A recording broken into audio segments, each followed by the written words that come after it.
Gagawa na natin ng tear down video si MPPT Solar Charge Controller and Battery Power kasi maraming nagre-request na gustong makita yung kanyang loob.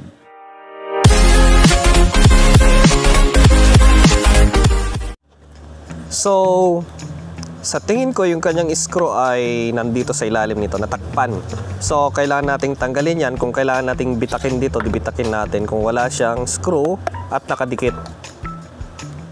Okay, kung nakadikit siya, so maganda kasi nga kahit mabasa, hindi papasok sa loob ng basta-basta. Tapos yung switch niya hindi siya papasukin, no? Okay, buksan natin. Para sa inyo, sisirain natin. Sana nga nandito. Kung, ayun, meron pala dito, yun, oh.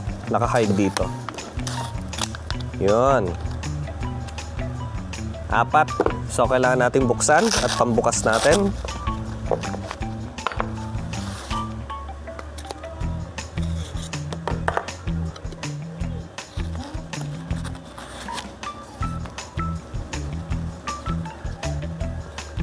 Sukat niya. Parang hindi kasya. Ah! Wala siyang screw dito. Wala. Baka nasa kabila. Tingnan natin. Para sa inyo, bubuksan natin. Yan, o. Ah, nandito pala sa kabila. Tapos, Phillips screw. Yan. So, hindi siya papasukin ng tubig kasi meron siyang pandikit dito. Lagay muna natin dyan.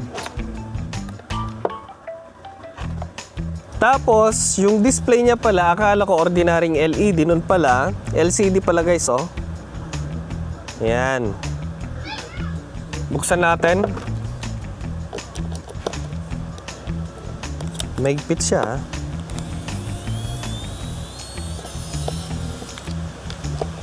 ah. 4 na screw.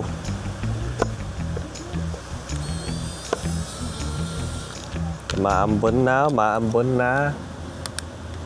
Sana hindi niya lakasan. Kasing lalakasan niya yan, obligado papasok tayo. Maingay doon sa loob.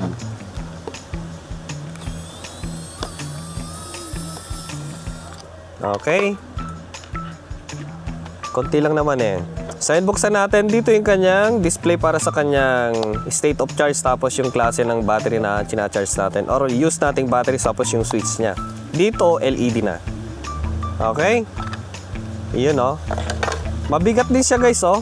Tapos ito yung kanyang mainboard. Ito yung kanyang input para sa solar. Dito papasok, tapos dito lalabas. Ano tanggalin to? Tapos dito. Subukan nating tanggalin. Mali natin nandito yung ano, mga special parts niya. Ano to? Meron siyang parang box dito sa ilalim. Ayun, oh. Naka-epoxy siya. Tingnan natin kung pwede nating tanggalin. Ayun, oh. Dito ba yun o sa kabila? Yun. So, dito, nandito yung kanyang inductor para sa kanyang MPPT. So, dito yung battery, tapos dito naman yung kanyang solar panel. So, dito yung kanyang IGBT para sa kanyang battery. Yan o, 3 IGBT, tapos yung kanyang 2 capacitor. Then, meron siyang shunt resistor dito, 2. Tapos, yung kanyang input capacitor nasa 63 volt. So, yung kanyang input kasi ay limited lang hanggang 60 volt para sa kanyang 24 volt na battery. Tapos, nandito naman yung kanyang heatsink para sa kanyang MPPT. So, dito yung input niya from solar. Tapos, meron siyang heatsink. Ito guys, yung kanyang IGBT para sa kanyang MPPT. Tapos, yung kanyang inductor. Okay? Tapos yung kanyang microcontroller para sa kanyang display at yung kanyang MPPT. Okay, so yan siya guys. Okay, so maliit lang siya guys. Yun oh, 20 ampere lang naman eh. So mas maganda yung Pro na version nito guys kasi meron siyang Bluetooth connection. Pwede mong i-operate gamit ang cellphone, wireless.